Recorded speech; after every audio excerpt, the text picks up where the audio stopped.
Rashi brings out with Tetzave that this mitzvah is not really the makor here. The makor is in Parshas Emor. And this is just because you're talking about the Mishkan, you're talking about, what do you call it? So they put it in here. The truth is that there's probably another reason that it's here. Because you notice there's these two psukim, which about the menorah, and Aaron lighting the menorah, are said before the Aaron is appointed a Kohen. Because the next pasuk, Chof Hei, the Perik Chof Hei, V'ata hakev elechos Aaron achicha v'espanecha v'esbonov ita b'sov v'nisol l'chaneli. So they weren't Kahanim then. So in other words, they would have had the job of Hadlokas HaNeiros even if they were not Kahanim. And they think this Shadla. So what is the Maila of the Hadlokas HaNeiros that they picked on Aaron Abonov? So this, I think, is because of Moshe Rabbeinu. In other words, that the Rebbeinu wanted to be Mephias Moshe Rabbeinu. We find back in Parshas B'Shalach that V'leinochim Elikim Derech Eretz Plishtim. Right? So why didn't he do it that way? He Korivu, and the Tensi, they'll see him Mulchama, and they'll go back to Mitzrayim. Right? So I asked the Kasha over there, it didn't make sense. Like, what do you mean you'll see him Mulchama? They have within 3 months, I don't know how many what months it was, but before Matan Torah, they have the Mulchama Amalek, and it didn't go back to Mitzrayim. They didn't go back to Mitzrayim. So why do I going to say that they go back now? Why should I go back? In other words, the thing that. So I want that time is they went there, Plishtim, it'd be covered, and they would not see a war because we have the throughout Tanakh you have by Shimshin, and you have by David HaMelech, the excuses of why he didn't kill the Yevusi or why he didn't attack or an actual war take place with the Plishtim until later because the Nechti of Avimelech was still alive. And there was a shvur between Avram and Avimelech, or Yitzchak and Avimelech, whoever, which one you were about to live later, is that they won't have any wars with them. And so if I won't have any wars with you, they couldn't have a war. It was, what do you mean, I got to let them run over me? No, I don't have to I can defend myself, but I can't attack them. So what would happen if the Yidden would come and want to go through, and the Plishtim would come and say, you're not coming through. And they came with an army. And the Rebbeinu says, sorry, we can't go through them because Avram promised them we're going to have to go around them. Right? Why do you give me this baloney? Let's place them like up that, thing. They're not going to believe it. That's the Abel. So we see it in the Payal. It takes place by Edom. They go around Edom. Right? So you see that they told me, I'm not giving you Edom. So this land belongs to Edom. The sign is because that was after 40 years in the Midbar. So they knew all the Nisim already. They're not going to change their mind anymore. They saw already. I mentioned you can do anything. So it's true. But when they first came out of Mitzrayim and they weren't yet Merogel with the mitzvahs, even before Kriyas Yamsuf even. So they had to go this way because that way you wouldn't need Kriyas Yamsuf and you would go right into Eretz Yisrael. But if they come up to war, we have to go around them and then they would feel, hey, God is not all invincible, so we have to go back to Mitzrayim and whatever it is there. So, in other words, what the Beis Shmuel taught him, we don't put a suffix into people's minds. We can't make them think I can't do it. Because once I make them think I can't do it, some people will actually believe it. And that's a problem. So therefore I can't do it. So once we do that, so in all of Torah it's going to be like that. How are you going to get something that is going to explain it to you so clearly that you're not going to have any false doubts of what you're supposed to think about? That's what Moshe Rabbeinu was bothered. So Benjamin said, put your brother Aaron up. Aaron is a Mesa Mechanech. Now, did he become a Mesa Mechanech? God made him a Mesa Mechanech. I can't answer you. Because in reality, everybody who has a certain kayach, it's all from HaKadosh Baruch Hu. He gave it to me. I have a talent. I'm a painter. I'm a photographer. I'm a this, I'm a that. But I can do it because God gave me a skill. It's not I was able to, certain things you can learn, but certain things you can't learn. So therefore you can't learn it. So it's the same thing goes with taking care of it in education. I said, I saw between me and my wife, the difference is I'm a mokim sheinish ishtadli yeshish. In other words, that I'm not a teacher. In other words, but there's no teachers. So you got to become a teacher. So I became a teacher, right? But my wife is a natural teacher. Nafkamina is to meet kids, wilde kids. The Talmud Torah was in the year too, right? My shver had a Talmud Torah when he was nifter, and we had to close out the year, with whatever it is there. You can't let him go hefker. So we had to go. So I tried the first day, and it ran all over me. My wife walked in. She's half my size, and took a look at them, and they didn't know the peep in the class. That's the difference. And my shver had that same keach, and they were Leviim. So I think that's part of what do you call it? Which goes on Tetzave, that they are going to be able to teach, to be the teachers of Klal Yisrael. And the natural teachers are the Leviim and Shevet Shimon, because they were the Melamed Tanoikis. Those are natural teachers. Anybody else has to go to school to become a teacher. And that's what they have. You have what is H+ program for Torah Masechah, whether it's a methods course in college, it doesn't make a difference. The guy hasn't got it in him. He has to learn how to teach, what to watch out for, how to not let the kids jump on your back when you turn your back. Don't use the blackboard. Have it prepared before you walk into the classroom. All of these things are eights that they learned over the years by the guys who got attacked. So I'm saying, so they're, but you could become a teacher, but it's not going to be the same thing. A guy that's a pro is one thing, and a guy that is learning it is a different thing.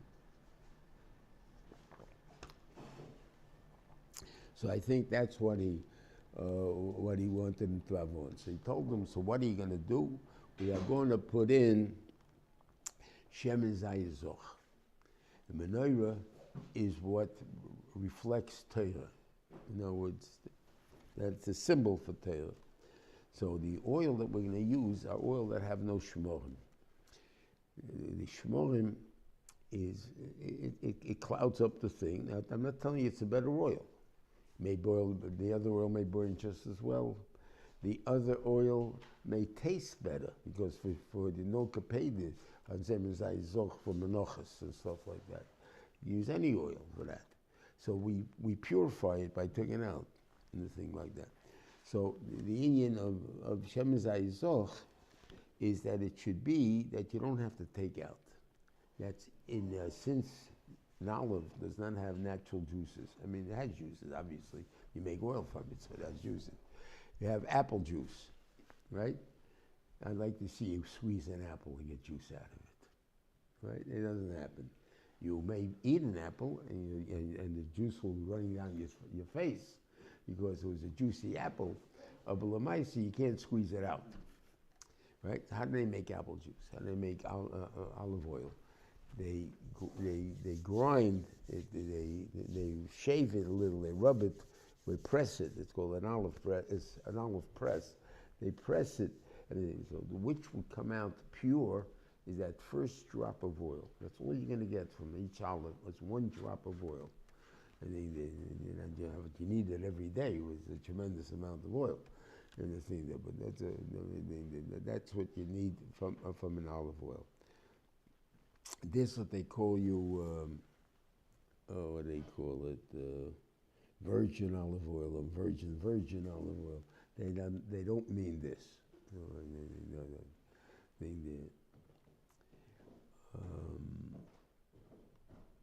It has nothing to do with this. But as far as Torah is represented, the idea is don't make the kasha too hard. That's what he used to say. No shiva.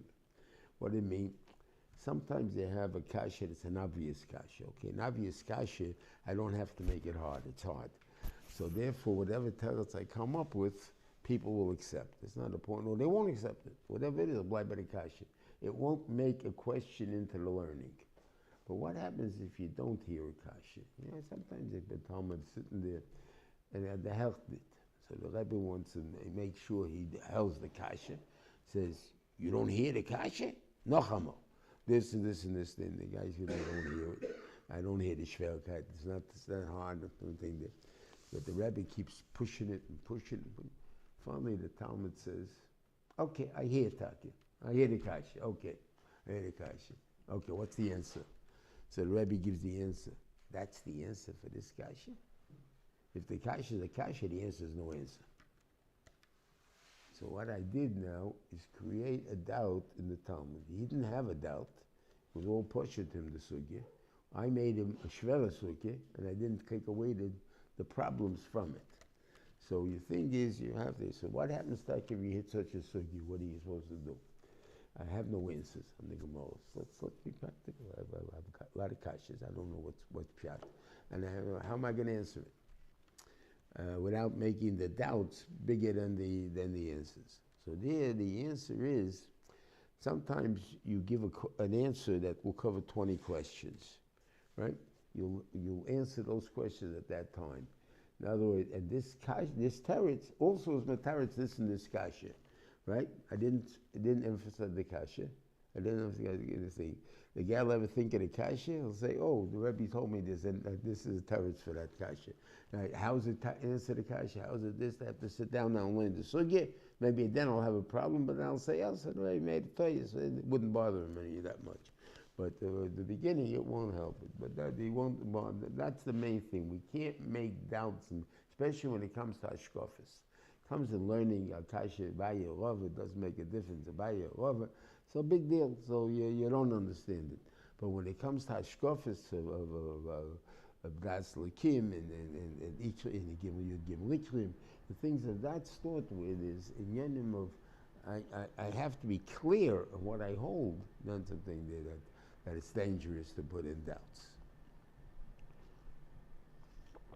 So really, this is the Mephias Moshe Rabbeinu. Now, the Parsha of Tetzave is really after the Parsha of Kisisa. Kisisa is where the Egel took place. So we're now dealing with the Mishkan and stuff like that, which is replacing the Kedusha of Moshe. Now, they had a thing there, they made an Egel because of that, so now we took away the Egel, we have to build a base of Mikdash, a Mishkan for it. So therefore, this is now going to bring back the Kedusha to Klal Yisrael. So, but who's the Kohanim? Until the Amaisa Egel was the B'chairim, right? So we don't have another B'char. After B'chairim did the Aveira, so they're out. But we don't have a Kohen. Didn't make Aaron yet. Now take Aaron to make him the Kohen, which is after the march of the Hadlokas Haneros. So we see that he would have been Hadlokas Haneros even if he wasn't a Kohen, because of that reason. Okay, and he had to make it for all of them, and he says to make it l'chav l'seforos. I'll leave that one out because we cannot. There's a thing we cannot bring it on over there. So okay.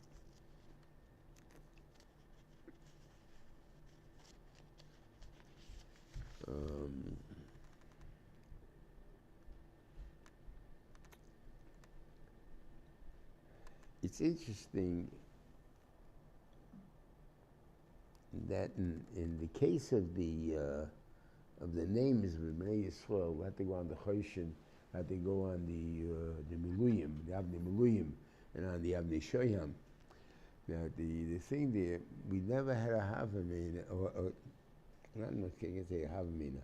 The Rebbeinu Shalom does not want Efraim and Asher there. He wants Yosef and Levi there instead. We have 12 tribes, but we put in Ephraim and Asher, we take out Yosef and Levi. Levi because he becomes Ligan HaMelech, he's not counted as part of the Klal Yisrael in that sense. because they don't Yashin out Yisrael, they don't do everything. They're part of Klal Yisrael, the Jews and everything else. But Lamaisa, they're not part of Klal Yisrael. And Yosef, because the sons took over for him, so they didn't need anything. But when I'm counting the names, the schusim of the Bnei Yisrael, that's what I want them before me all the time, for whatever reason, to understand the Shiftei Kah. That in other words, that they went through, they did errors. They did errors. If you want to know, Reuven did an error, and then after Shimon and Levi, what do you call it? But what's their godless? The godless is they reached the same madrega they were before in tshuva.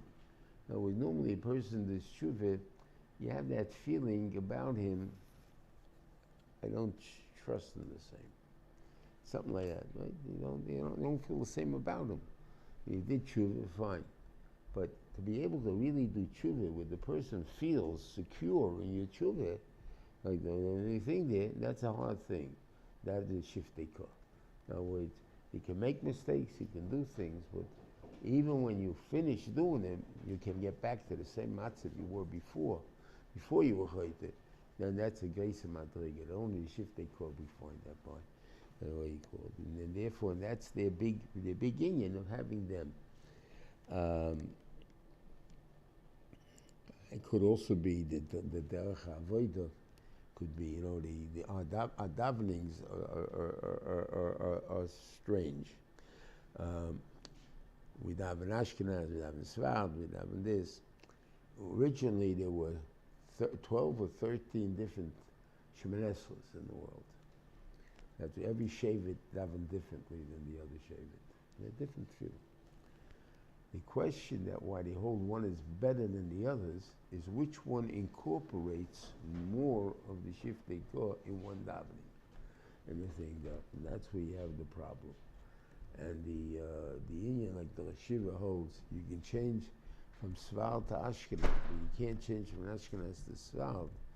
It's for a reason that he says that, because originally, before the Hasidim changed to Sfard, they made Nusach Sfard, as we call it, they all were Ashkenaz. I mean, there was Sfardim. Those guys daven Sfard. They're right. They daven Sfard. But how did the Ashkenazim daven Sfard? In other words, how did they get the Nusach Sfard?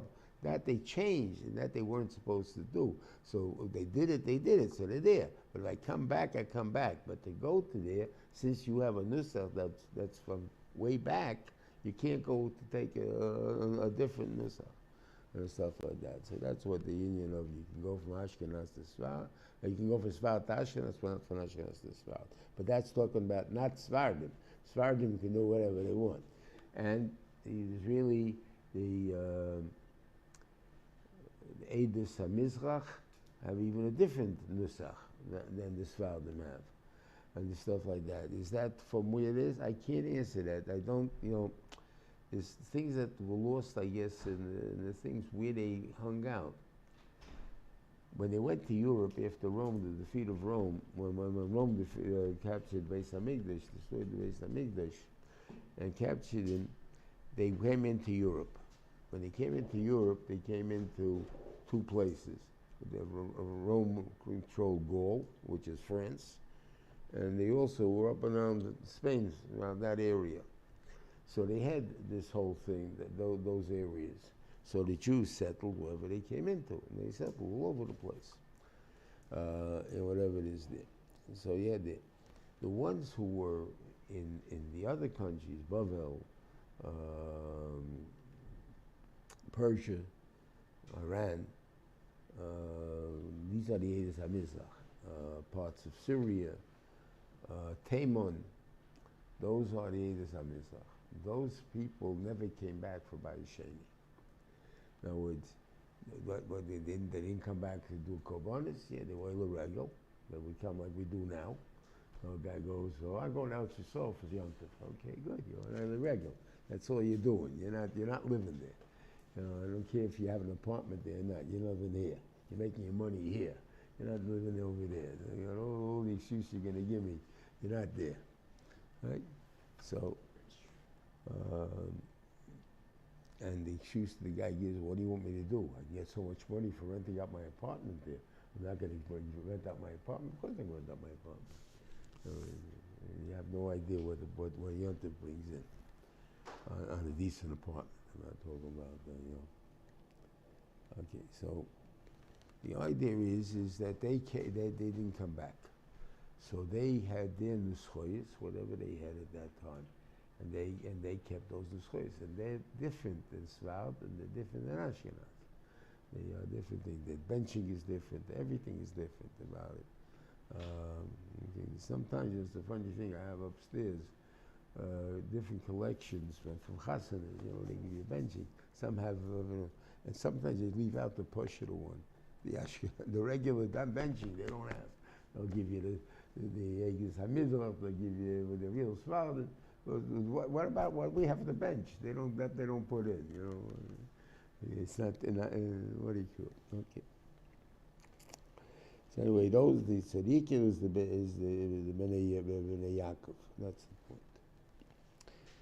And it seems to be a kapeda according to their birth, which is a very interesting thing. Normally, the way we remember the Shvatim, if we ever say over the Shvatim, we always say over Bnei Leah by itself, and then you go into the rest of them. Like Reuven Shimon Levi Yehuda, Yisachar Zvulun, right? Then Don Naftali God V'Yosher, then Yosef Yemanim if you remember them, right? But basically, I put the 6 Bnei Leah together. The Toldoisim, I put down Reuven Shimon Levi Yehuda, Don Naftali, that's one. Naftali, Osher, then Zvulun, Yisachar Zvulun, Yosef Binyamin. That's a very strange way of putting them, but that's the way they were in the base on the B'nai Korah. Okay.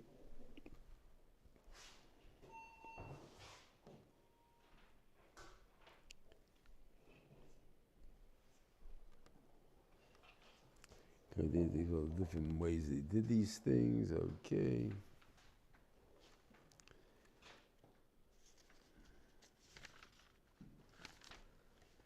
Okay.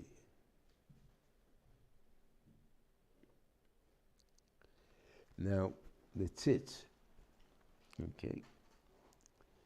The tzitz, its two its boys big. The Kohen, just because he's wearing a tzitz, doesn't part off from tefillin. He's got to wear tefillin. He's got to wear tzitz and tefillin. That's why we have how you do it. Mokim yesh b'rosh for 2 pair tefillin. Okay. I don't know how the Rambam is going to set it up, so I can't tell you what I mean by that in a minute. So the normal pshat is what is the shear of tefillin? The shear of tefillin is from the point where the baby's brain is still open, where the skull is still open, till about a year old. That's about up here, about halfway through the head, till the beginning of the hair. That's the Mokamat tefillin. So that's 4 itzbois big, and therefore I put one behind the other. Okay. That's how the Sfardim wear the Chachamim, wear a Babenotam and Rashi's tefillin, and they wear both at the same time, and they wear it that way. Okay. The Rambam says a different lashon. It's the Beis Yosef's kasha, and he has both in the Kesef Mishnah and in the Beis Yosef. He wrote both books, so he has in both places, and he gives the same teretz in both places, obviously. And that is that he says the mokim of where this is shehu. That is, he said Mashmi has only one place of tefillin. Now, are we talking about 2 or 1? I want to know the machlekes hashonim then. So where do you see you can have 2 pairs of tefillin? So the Beis Yosef says it means side by side. So this, looking in the mirror, you don't have to look in the mirror. You can have your tefillin off to the side because it's a different place of tefillin according to the Rambam. And the thing that. But where do you put the tzitz? The tzitz went around the head, and you can't put it to the side. I mean, what are you putting to the side? So I can't answer you. I don't know. But he didn't talk about that. But that's what he answers. In both places, he answers the same thing. Now, the shaila is, do you have to have the whole period film fitting in. That's with the Tetzave and the Mabarta. So that means the total size, according to Rosh Yeshiva, there's different sizes. Of course, you with the Chazonish, you'll have a little bigger film, period film. But my have film like that. It's 1.77 inches, the whole thing. That's why it's that small. And now you can get two of them in. You say, well, I got a big one. How many people make film like that? They have big film, right? So that means it goes over one part, well, it goes over a place. So it depends on the machlekes again. Are they two distinct places, or it's one place that holds two pairs? If it's one place to hold two pairs, so you can have bigger. What difference makes it? Now only have one pair, so you can take over both areas. But if it's two separate places, so then it makes a difference. It can only be that big. You can't be bigger than that. And the truth is, you don't need the mabalta, right? That's true. But the first pair, you'll need the mabalta. And the second pair, you don't need the mabalta on. Because mabalta is not the film. Mabalta is the tzuah to hold it on to your head. But the first pair, you're going to need it there because you have to have that pair on, and that's before you can start the second pair. The first pair has to end. So you're automatically limited in space. So whatever heterim they have, whatever it is. The smaller, the better. Okay.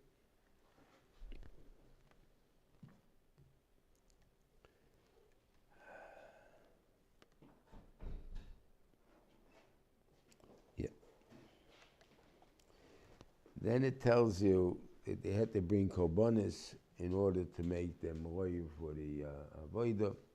I mean, for the avodah, they call the meluyim. And in doing the meluyim, Aharon is the Kohen Gadol, or the Kohen, and they are the trainees. But Moshe Melech is the Kohen, and the rest, and Aharon and his sons are the trainees. So when they gave the portions, they gave it to Moshe. Moshe took the portion of the Kohen that in Israel would give to the Kohen. Moshe took them. Like so you have to have a par echad ben boker, eilim shnayim, tamimim. Okay, so it's always what it is Indian, what did he represent? The power and the eilim, and the he didn't have any. We didn't have any. What do you call it? Seforim by them, but again, probably it has to do again with the others. Because the three korbanos are connected to the others. In other words, a par, because my Avram Avinu, as Rashi brings down by the Musav of Rosh Chodesh, he puts down why do you need a par? Par echad is because Shnei Purim, it says over there. Shnei Purim, it says because it's connected Avram Avinu. Avram, Elaboka, what's Avram? So you remember what Avram is. And brings two. There, we're not going to go through these things now, but there the clarity is it's either one or three. Why you come out to two? The Shiva gives an answer. We'll give an answer. We'll talk about that. We'll hit more into over there. Then you have by the Yom Tovim, some Yom Tovim have one aisle, and some Yom Tovim, Sukkot has two eilim. And again, aisle is because of Yitzchok, because when instead of Yitzchok, he was making an aisle. So therefore, that's connected Yitzchok. And again, if we go on the Akedah, the two Eilim is we have two different people. And the Kvosim are connected Yaakov Avinu, that he was a shepherd, and he had the Kvosim. Okay, those are the different things. Now, the Eilim, what I guess they're representing, is always the Akedah. Now, in this particular case, by Yom Tovim, there's a reason that there's two Eilim that are both Oilus. That could be connected two different types of Mesilas Nefesh that took place. There's the Mesilas Nefesh of Yitzchok, which he's the Korban, right? So his din is he's an Oilah, completely an Oilah that you have to be it, and it's one type of sacrifice. It's a sacrifice of life called a Kiddush Hashem, call it Chilul Hashem. What it is, the point of what I'm trying to avoid or to make is one of the two. There's also an ayil which is dealing with the Mesilas Nefesh of Avraham. Now you say Avraham's Mesilas Nefesh, well, he had to take his kid and sacrifice him. Yeah, you're right. That's a very simple way of learning Pshat. But he really was told to do something much, much bigger than to makiv his son. Makiv his son, I can't believe, was a big nisoyin. I mean, I don't want to kill my son, not anything. But the world at that time trained themselves or understood that if you want to give a gift to HaKadosh Baruch Hu, you got to give something that's choshev to you. What's the most choshev thing to you? Your child. And therefore I will give my child to the God. And you have this where the Melech Moav was makiv his bechor on the walls when they were attacking him, and when they were attacking him, and because of that he won the war, or they left him alone. They didn't defeat him. However it is there, like why he didn't have Avera? They think that yeah, but he did it because he thought that was doing the best thing he could for the Medrash. Now his kavanah was a good kavanah.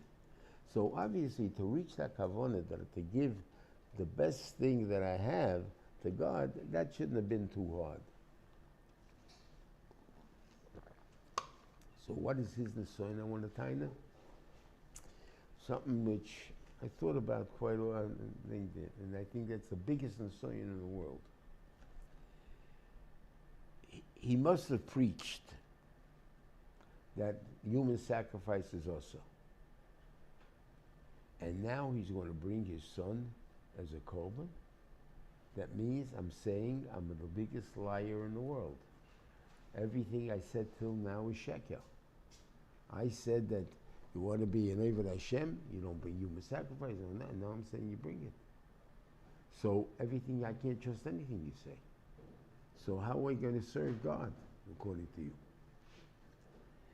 That was an nisoyin. To call yourself a liar for all time, that's a very big nisoyin.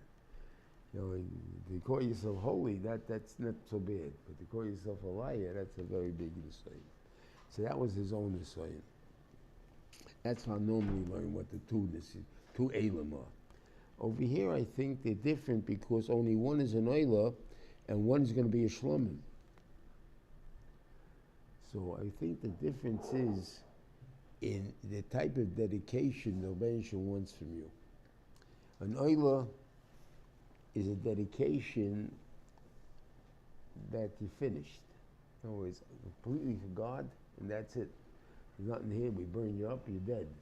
Whatever it is there. And then there's Yitzchak. Yitzchak, the Rebbeinu Shalom said, you know, how did the Korbanos work originally in time of Adam, Cain, and Hevel? You want to bring a korban, you put it down on the mizbeach. You don't do anything. You go away, and the God will come down, and either fire will come down or disappear. I don't care how it goes away. By Yitzchak, the Rebbeinu Shalom told, we know the emes, the Rebbeinu Shalom did not want Yaakov Avram to sacrifice Yitzchak. He wanted him to think so it's an nisoyin. But in reality, I never commanded him to do that. I just told him to put him on a mizbeach. Why? Because I already chose the korban. I told you to bring your korban. I don't need to pick him up. It's done already. I said, I want this korban. And you'll be thinking, so how do you make him a korban? Put him on a mizbeach. He's a korban. But I don't have to make him disappear. I want him to live.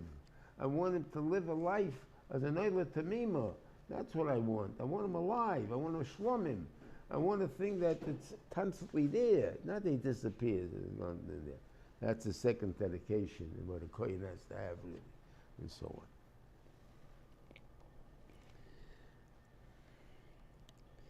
on. Okay.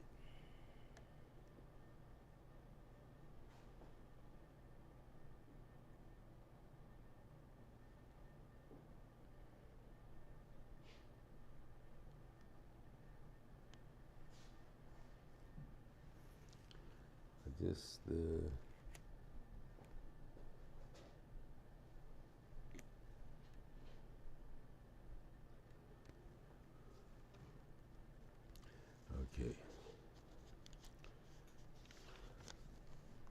Here you have the concept of the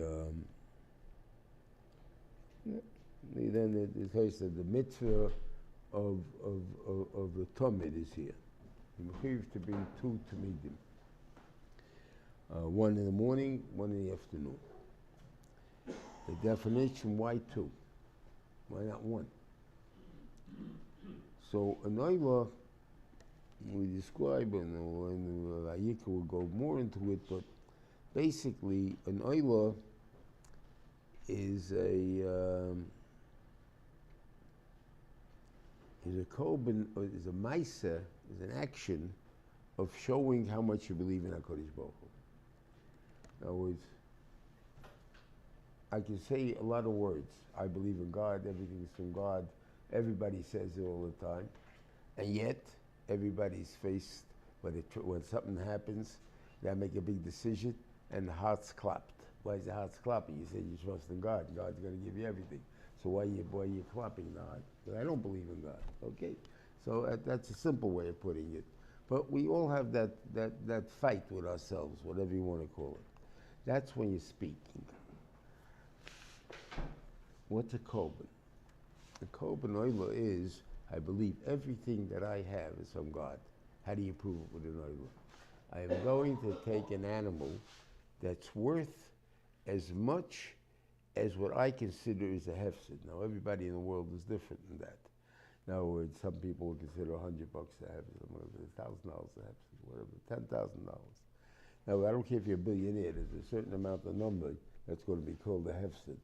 Even though, like, I can't think, what do you mean? You have so much more. It doesn't make a difference. That's how much I have to bring. And I'm going to be shechted. It's be useless. Nobody's going to have a noya from it. Maybe every other korban, somebody's going to eat it. The Kohen's going to eat it, the Yisrael's going to eat it. Someone's going to have a noya from it. An oila, nobody has a noya from it. It's completely gone. So, why are you doing it? Because I want to show by Maaseh that I believe everything from God. How are you showing it? I'm showing it because I just spent, let's say, $1,000, and if God wants me to have it, I'll have $1,000 tomorrow. He'll give me, I'll find $1,000, however it will be. If He don't want me to have it, I won't have it. But I don't feel bad that the $1,000 was worth it because it showed what my commitment. Yeah. So what happens if I really don't know if I'm at that madrega yet? When we shecht it and the guy goes, oh no, there's $1,000 down the drain, right? He flunked the test. But it's still a korban because the Beishah made it, that the fire on the Mizbeach was first, so it's a reich nechoyach still because I want you to try. I want you to get there. There's somewhere along the line you're going to get there. And I think this is like I want to show it that it's similar to benching. Right?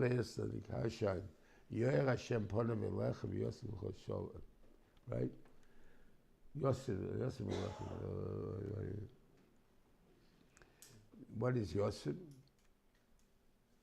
That I show favoritism. The Torah says you don't show favoritism. The Torah says you don't show favoritism. Yosef Ponim. You don't give favoritism. How say you say Yosef Hashem Ponim V'lecha? That's why I show you favoritism. So the Beisham answers, the Midas, whoever answers, the Midas Adin, says, I show favoritism because I can't not show favoritism. I said a mitzvah that you only have to bench, meaning when you only have to feel hakos hatoiv to be when you're full. And they eat a kizayis, a kebeya, they bench already. They said, if this talk about the Rabbanon, so it's a bracha about Torah. So we're not talking about the Rabbanon. If this is going to be the pshat, if you would make a bracha without eating anything, it's a bracha about Torah. What do you? I praise God.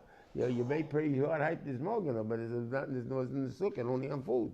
You can't just make a bracha in the front of it. It's a bracha about Torah. So why is this not a bracha about Torah?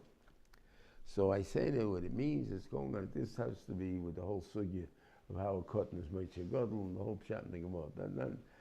I hold this is the Raisa.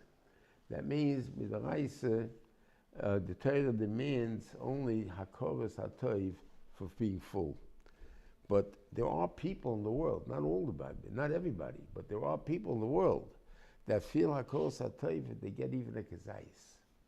Now I had something, I think there, I'm going to live another 5 minutes, whatever it is that's going to give me that energy, I'm still makir toiv for that. For that, if you're makir toiv, you have to express it. You have to bench. And anything, that's been the Reise. The Rabboni came along and said, since we Jews can reach its madrege, so then we have to be misakin that they have to bench it. Because I said, maybe because me and is Rabboni, somewhere along the line they'll come to the Yakora that you have to praise God for the Gezayis. Like, here's the same idea. And you have to bring, for everyone, you have to bring a Sol and Sailus, which is a mincha. Right? So that really, normally is a different korban than this. But a korban tzibur required it all the time. Till the Meraglim, a korban yochid, an oila or shlomin did not require a mincha or a sochem. But the korban, this is talking about the korban tzibur. Korban tzibur always required in the korban. Now, what's the point of a mincha compared to what we talked about of the oila? The oila is one that recognizes everything comes from God, but that's like business, like a store. Once upon a time, it's not that long ago, but when I was a kid, all the electronic stores on the east side, and they were all on one block. All the tinsmiths and all the Shmuel matzah bakeries, all on one block, and they all were on one block. All the butchers were on one block. So what made you go into me and not him? The prices were pretty much the same all over any store. Some stores were mom and pop stores, some were fancy stores, you had growly people there, some had nice people there, whatever it is there. What made, and the making money, the growly person could be making more money than the nice person, it has nothing for me to go into your store. The bench has to put into my head to go into this guy's store, not this guy's store. So therefore we understand the benchman controls everything. So what's going to represent that idea? It has to be a korban behemoth. In other words, we all recognize that I can do whatever I want for my pet. I can take it to the vet all the time and feed it and wash it and take everything. It can still go die on me, right? So therefore, the fact what I do has nothing to do with the Rebbeinu Shalom. That's the Rebbeinu Shalom. Life and death is the Rebbeinu Shalom. So therefore, here also, Panos is the Rebbeinu Shalom. I can try my best. I'll advertise. I'll act nice. I'll make a nice store. But that doesn't guarantee anything until the Rebbeinu Shalom puts into the guy's head to come into my store, not the other guy's store. So therefore, we understand that's an idol. It has to be represented by a korban, by an animal. Can't be by anything else. But what about when I'm taking and doing the malacha of physical labor, the Yud Aleph malachim of the Pas? I irrigate the land. I make them into furrows, and I plow the land, and I plant the land, and I reap the land, and I grind the land, and then the stuff there. That's me. That's not God, right? So therefore, you're mechuyev to recognize that even though you're the one doing the work, this is the Rebbeinu Shalom that's doing this. He's giving you this ability, the keiches, everything else that you recognize. So there, it's a higher madrege than mincha. So reaching once upon a time before the Meraglim, I reached one madrege, it's good enough. I reached the madrege of an oila. Doesn't mean I'm not a former guy. I didn't reach the madrege of a mincha. I reached the name of an oila. So therefore, after the Meraglim said if he would have had this concept that there's only one madrege you go for, it's all or nothing. It's not pshat. I can reach this way and halfway I'll go this way and it's enough. You can't stop anywhere along the way. You got to go all the way. So, but for the tzibur, it always had this chiyuv. because the tzibur had all kinds of people in it. And that's what had people that realized this, the tchila, and that's why we are representing everybody. What is the nesachim? The nesachim is wine. What is the idea of wine? Wine is yisamach l'vavenish. Person is supposed to feel better when he drinks wine. I don't know about us if we do that, but l'maisa, there are the people who want to be connoisseurs now. They try to learn how to drink the sour wine. Okay, and after a while they say they like it. Okay, what can I tell you? You know, they pay $100 for the bottle, so I guess I must like it. I really can't play me, you don't like it. But normally, I don't know, but it makes you happier. Something relaxing. I don't know if we feel it because we don't drink it that way, you know what I mean? But the ones that dine the way they did it, maybe that's how it happens to them. Teire, or Yiddishkeit, is supposed to love it. I'm supposed to like it. That's what the Nesachim represent. It's not only, I'm dedicating myself to God. I'm saying everything comes from Him, everything this, but that, now you should be happier the way you live, not hasira. Now you should have menuchas hanefesh in the way you live, so there was no problem. The only tzorah is you don't have menuchas hanefesh. A guy is always a tumult and dead and a rush and this.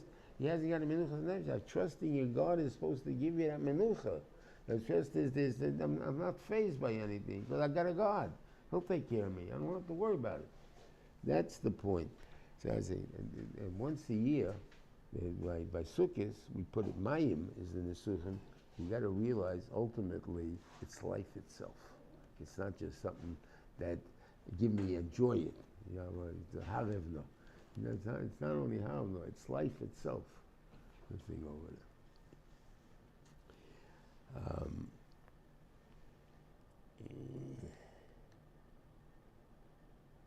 In the Rashiva explained once what was the point of this Be'ach HaKteiros.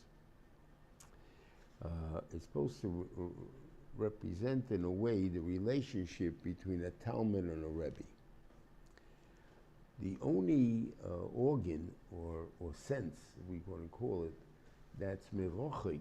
You can see sight, but sight is, and it's hard to say sight because it's not an attachment to me. But the only organ or sense that you have from a distance to you is smell. Smell can be over here, but I smell it here. So it originates there, but it's here. Sight is always there. Somehow I see it, but it's there, it's not here. That's what I'm saying. So, and feeling, of course, is right in here. So the only one that's from far is the nose. And it also enters Bal Kochoi. You can't block out the smell. Now, what do you mean you can't block out the smell? Just hold your nose. You don't smell, right? So the Gemara has such a shayla in Psochim. Yefshe become a skavin, Yechayev or not. In other words, many they say you can't hold your nose. Try it and you'll find out. You can't hold your nose. I breathe through your mouth. Good, you breathe through your mouth. Then I take your hand off your nose. Why? You can't do it. Can't hold your nose. So it comes in Bal Kocha. So the effect of a Rebbe over a Talmud should be that even if the Talmud is not here, not near the Rebbe, and he doesn't want to listen to the Rebbe, Afal PK, he's stuck. He goes into him, Bal Kocha, that he's going to, I saw my Rebbe disapproves, and whatever reason it is, that may stop him, like by Yankiv Avinu with Yosef, that it stopped him from doing the thing. So that's one thing.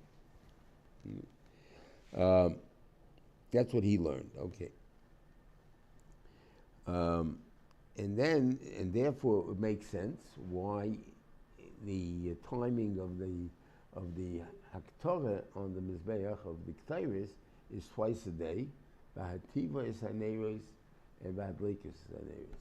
When you cleaned out the menorah and when you lit it, right? And that's for those things. I say again, the job v'haloischos haneros is the job of the of Aaron to make Acha Shalheves Oila Me'ileho, and also that you had a step in front of the menorah. What do you need a step in front of the menorah? The whole menorah is maximum 6 feet. all I got to do is hold up a candle like this, even if I'm a shrimp. So what do I need a step for? But if I have to look into the menorah to make sure that the menorah is clean, that nothing's blocking the fire from taking hold, so then I have to be able to look into it. So no, even if you're a 6-footer, you're still going to have to bend over, and the neck has to be about to be 7 foot at least. So you need that step to be able to look down into the menorah. Okay. So normally, if I'm going to have a haftarah of a mafta menach and a parsha, you try to get at least the psukim should all make sense by themselves, right? And here, the mafta is in the middle of the parsha. In other words, we just told me you have to light it 2 different times, or we're going to tell you this. So Pasuk starts at Zion. He's looking at V'hikter all of Aaron like Teir Sam Babeg V'Divas HaNeris Yaktirena. So on, and then you have maftir. That's before maftir. That means I don't repeat that pasuk. What do I repeat? So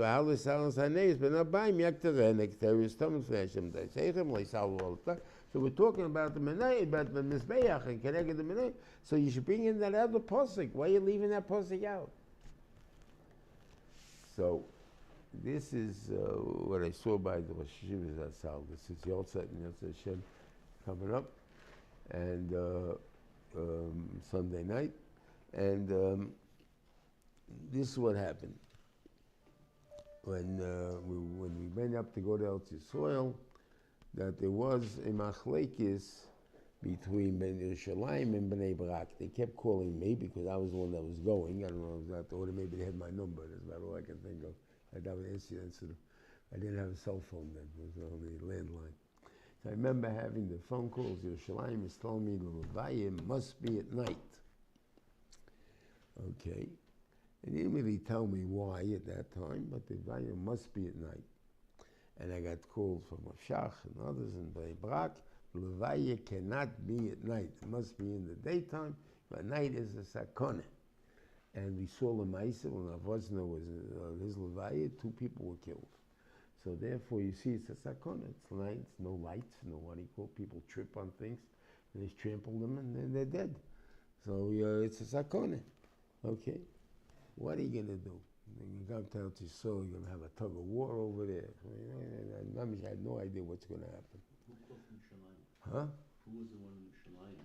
Who was in Shalayim? All the rabbis, not the rabbis were mostly the political people, but they were pretty rabbi dick in the politicals. Okay, that you have to, okay. Anyway, we fly out from New York. We go to Montreal, and that's how the plane went that time. And they stopped in Montreal and they did a hesped on the tarmac. We didn't have to go in. It took about an hour and a half, and then we went out to Eretz Yisrael. 4 hours out, the plane goes back to New York. That means I'm in the plane now already 8 hours. 9.5 hours counting Montreal there, right? 9.5 hours there. And then we're back in New York. And the claim was why? There was that time, remember there was Algeria, there was a war with Algeria, and they did the radar, they can't go close to Algeria, they go over the Mediterranean, so they have to have their radar, and they didn't have their radar, wasn't working, so they had to go back and fix the radar. Okay. Shaila is, what are we doing back in New York? I mean, we went to, I was the only overland plane, and we weren't really sure if you had to go to Eretz Yisrael or not, if we should go to Eretz Yisrael even. So I was machlit that if we have to change planes, we'll stay in New York. We'll bury him in America, and that's it. If the same plane goes, then we'll bury in Eretz Yisrael. And the same plane went. But a few hours later, we came into Eretz Yisrael after midnight. The child of making the Levaya that night was not Shaykh anymore. So therefore, it was the next day. So Bnei Brak won by default, okay? However you want to call it. Rav Shachgar was by there, was when we came in. He was waiting at the airport at the time there. Okay. Went to Levaya. Now it's Purim. Okay. After Purim, I'm going back to America. So my plane is that night. So meanwhile, sitting Shiva. So people came to me, so the people for Yerushalayim came. And they said, we really showed them, right? You know, what they think that, what we showed them. In other words, we were afraid that Kolak is going to be upset. Kolak was the mayor of Yerushalayim. He didn't like the Haredim very much. And he came, so he would be upset because he has a big parade on Purim. That's a big deal. This is the Halloween. I mean, it's not Purim, it's Halloween. You have the kids get dressed up, and you have to have it. It's a national holiday. What are you talking about? Right? It's a lot of fun. Right? You're going to mess up his parade. Because how many people are going to come to Levi for Rosh Hashanah? Why? Why do you think there's only be a little Levi? He was only in America once, in 1964. He was nifted in 1986. That's 22 years later. Even a guy who heard his shiur and understood it maybe, and understand who he was, that day at least by mitzvah, right? To put on 13 to 22 to at least 35, right? So the earliest, or the guy that would be interested in coming to the Levaya would be someone 35. Other than that, there's no reason why they would come. Why would they want to come? Right? Why would anybody want to come? Why would one want to come? So it's going to be a small Levaya. So you're just going to be a hindrance to Kolak. He'll get upset at us. He'll do whatever he's going to do against us, and you're going to make up trouble for us. But you had 350,000 people there. So now Yerushalayim was closed down. Nobody could move. Oh, now we showed them how strong we are. So good. Now it's good that we did it. So it came out to me, this pshat, it happens to be, this is the Seder that's on a normal year is the outside. The Seder before the outside. That's good for his time. A normal Rebbe, to have Ashpoy on a Talmud, has to be two things. He has to make him Sumera, and he's also going to make him teach him. You can teach him the Torah. So by having both things, the kid feels such achnoya to the Rebbe that if he hears from him that the Rebbe disapproves of something, he's going to stop right away. But there are some Rebbeim that the Torah they put out is so much that it doesn't make a difference if you were Isaac in the cleaning or not. You yes in the teaching, that's also that makes out the people. That's also enough. So that's why it starts talking after only by Hadlokas is Hanelas. That Tovis Hanelas Lashiva didn't do with Moshe Yisrael. He did not look as Hanelas. And therefore, that thing, and that's enough what the Rebbe wants. That's what I think it came out. I think that's also why it always comes out on this Seder. Anyway, guten Shabbos, everybody. It should be a gesunden Shabbos, everybody. Shabbat Slocha. Be well. Guten Shabbos.